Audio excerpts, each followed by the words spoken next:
Herkese dostlar, bugün sizlerle birlikte Brawl Stars oyunumuza kaldığımız yerden devam edelim. Bu arada üzümü hamı görür onsda. 10 abone geldi diye üzümü gösteririm. Ona göre üzümü gör sizden. Tez bir tane savaşçılarıma gireyim. Baxım görüm kupalar nətərdir. Bля, ay bля. Bu nədir? Ay bля. Bu neydi? Bля. Ne oldu buna? Neyse. Çift hesaplaşma oynayayım ya. Helal dostlar.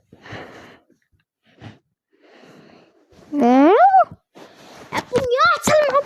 Heh, açılır. Bu görək kimlər gəlir.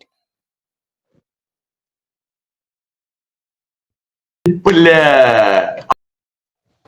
Wow, kimiydi? Neyse. Daha hareket edelim ya. Yoksa uduzacağım.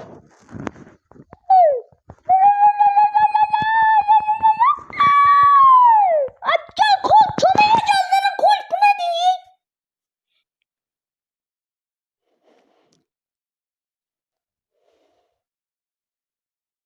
Şükür Allah'a.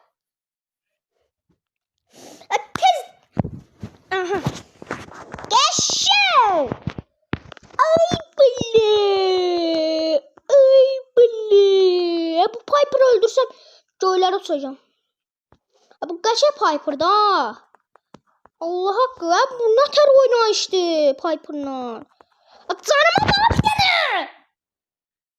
Orada ölmeyeyim, ben neyim? Dostlar. Oy bu nedir? Dostlar. Hayda. Dostlar olmadı da. Bunu çağıraq. Qış oyuncudur. VV10. Gelmesen gelme. Dostlar bu videoda uduzdum, yani sağ olun, sana kanal öpürəm.